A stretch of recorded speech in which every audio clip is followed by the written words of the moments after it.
ಇಡೀ ಅಂಗವಿಕ ಸಮುದಾಯಕ್ಕೆ ಸರ್ ದೇವರು ನಮಗೆ ಕುಮಾರಣ್ಣ ಯಾರು ಮಾಡಿಲ್ಲ. 17 ಬಜೆಟ್ ನಾನು ಸಿಂಹ, ನಾನು 17 ಬಜೆಟ್ ಸೀನಿಯರ್ ಅಂತಾರಲ್ಲ, ಅಂಗವಿಕರಿಗೆ 8 ಟಾಣಿ ಜಾಸ್ತಿ ಮಾಡೋರು ಕೇಳ್ರಿ. 8 ಟಾಣಿಯ ಅಂಗವಿಕರಿಗೆ ಓಟ್ ಹಾಕಿಲ್ವಾ? ಅಂಗವಿಕರು ಓಟ್ ಬೇಡವಾ ಕಾಂಗ್ರೆಸ್ಗೆ?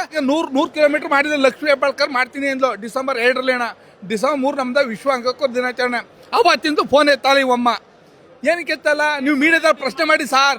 ಈ ವಿಚಾರ ಸಾರ್ ರಾಜ್ಯ ಮಟ್ಟ ಅಲ್ಲ, ರಾಷ್ಟ್ರ ಮಟ್ಟಕ್ಕೆ ಗಮನ ಸೆಳೀಬೇಕು. ಯಾಕೆ ಫೋನ್ ಎತ್ತಲ್ಲ? ಅಂಗವಿಕರು ಓಟ್ ಬೇಡವಾ? ಮಂಡ್ಯದಲ್ಲಿ 200 ಜನ ರೈತರು ಸತ್ರು ಸಾರ್, ಯಾರೂ ಬರಲಿಲ್ಲ. ಕುಮಾರಣ್ಣವರು ಅವ್ರ ಆರ್ಥಿಕತೆ ಪರಿಸ್ಥಿತಿ ನೋಡಿ ಪ್ರತಿಯೊಬ್ಬರಿಗೂ 50,000, 1 ಲಕ್ಷ, 2 ಲಕ್ಷ ಗಂಟ್ಲು ಕೊಟ್ಟರು. ಈಗ ಮಾತಾಡ್ತಾರ ಕಾಂಗ್ರೆಸ್ ಅವರು. ಒಂದು ದಿನ ಒಬ್ಬ ರೈತರ ಮನೆಗೆ ಹೋಗೋರ, ಅದು ಉದಯ ಹೋಗೋವನ, ಗಣಗರೆ ಹೋಗೋರ, ಯಾರು ಹೋಗಿಲ್ಲ ಅಣ್ಣ. ಇಲ್ಲಿ ನಿಜವಾಗೇ ರೈತರ ಪರ, ಅಂಗವಿಕಲರ ಪರ ಏನೋ ಇದ್ರೆ ಇವ್ರಣ್ಣ.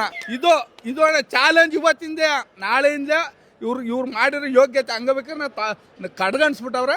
ಮುಂದೆ ತೋರಿಸ್ತೀವಿ. ಸಿದ್ದರಾಮಯ್ಯ ಮನಿಕನ್ನು ನೆನ್ಕೋಬೇಕು, ಮನಿಕೊಂಡು ಅಲ್ಲೇ ಮೈಸೂರಲ್ಲೇ.